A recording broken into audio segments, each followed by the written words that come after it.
Hi, welcome back to English 6, The Intelligent Home, Technology and Finance. I'm your teacher Emma, and it's great to have you back.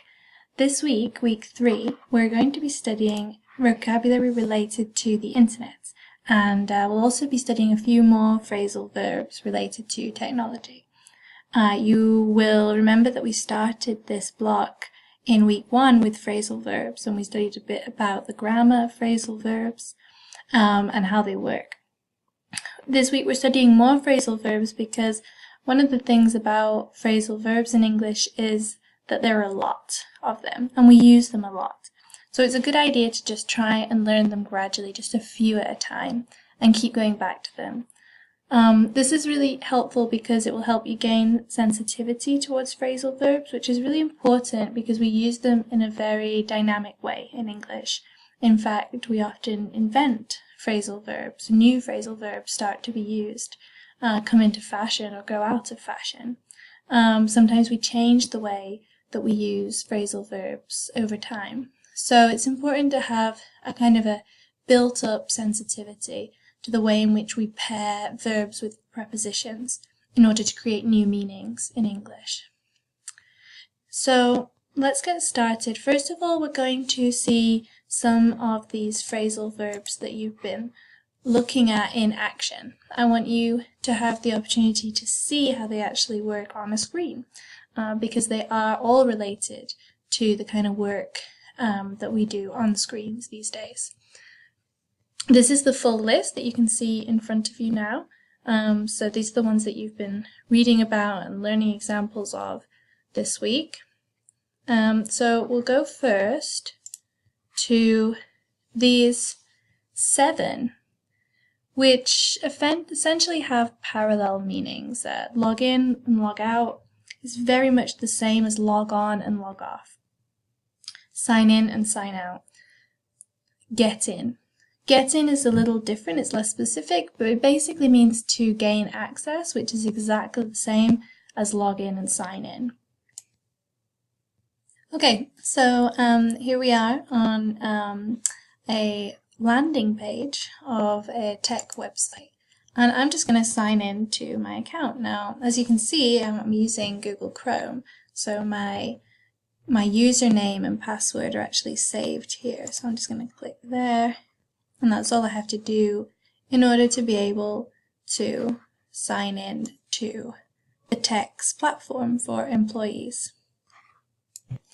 Here's our next phrasal verb, pop up. So here you can see a really good example of a pop-up. These are really common on lots of different websites. So you just have to find the X in order to close it. Sometimes that can be quite difficult, as you probably know, but in this one it's quite straightforward. So here we're taking a look at the next set of phrasal verbs, zoom in and zoom out. Now, unfortunately, I can't show you this on the computer right now, but if you press the control button and then the plus sign on your computer, you'll find that's a quick way to zoom in and make your screen bigger. That's really useful if you've got some really small text that you can't read. In order to get the screen back to normal, you just press control again and the dash button that looks like a minus sign. And that's how you zoom out and make everything smaller again. So let's take a look. Scroll up and scroll down are our next pair. Now if you want to scroll down, I'm back on the text platform here, as you can see. And let's say I want to organize a meeting, I will just scroll down like this. Here I can scroll down this box, and there I can reserve a meeting room. If I want to go back up to the top, I scroll up to the top of the page. Now click on. You'll have noticed in the materials that click on refers to when you're clicking on a digital link or a digital button. It's not when you click physically with your finger. So for example, if I want to go to learn more about Tech 21, I would click on here, I would get the drop-down menu, and then I would click on Mi Tech 21. And finally, we're going to take a look at back up. You'll remember that back up is a separable phrasal verb, which means that sometimes the direct object goes between the verb and the preposition, like right in there, right? And we talked a little bit in the information about where to back up documents. I personally use Google Drive. You can see that I've got, if I scroll down, you can see that I've got some excerpts that I use in class saved here in the cloud storage. That's where I back up my documents.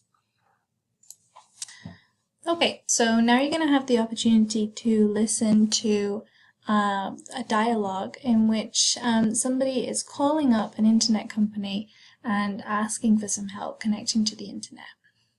Now, as you can see here, it's called a conversation with tech support.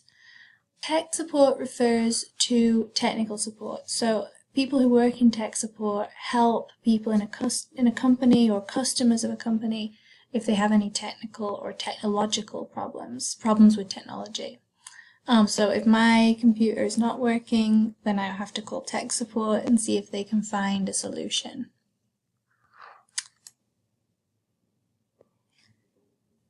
Okay, so you're going to listen to the recording of Joe Aykroyd talking to a customer service representative at Vroom Internet Company about his internet connection.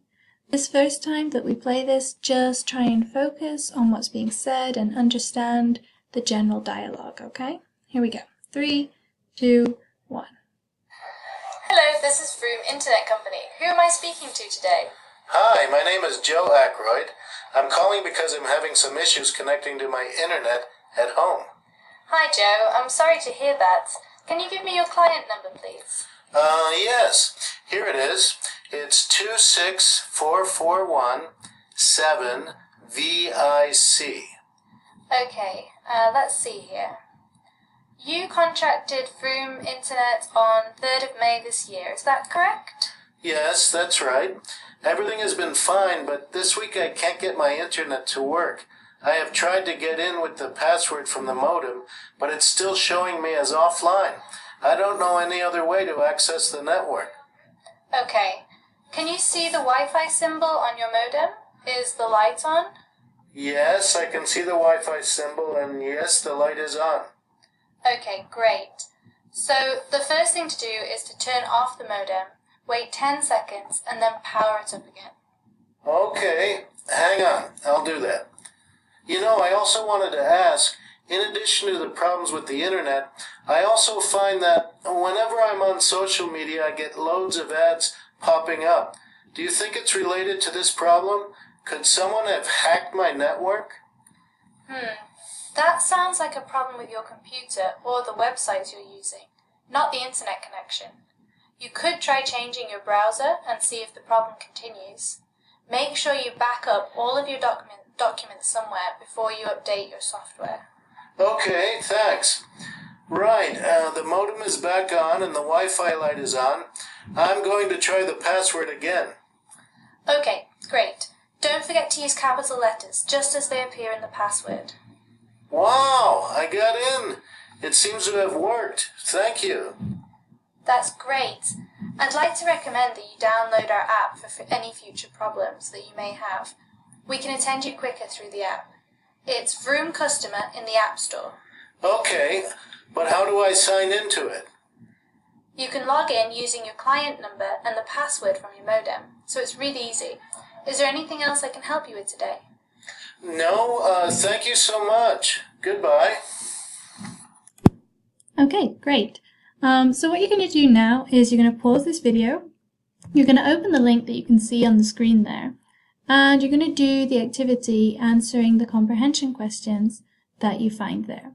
Basically, it's just a fill in the gaps exercise to make sure that you can understand what you're hearing and that you are studying the pronunciation of the words that you've been studying this week.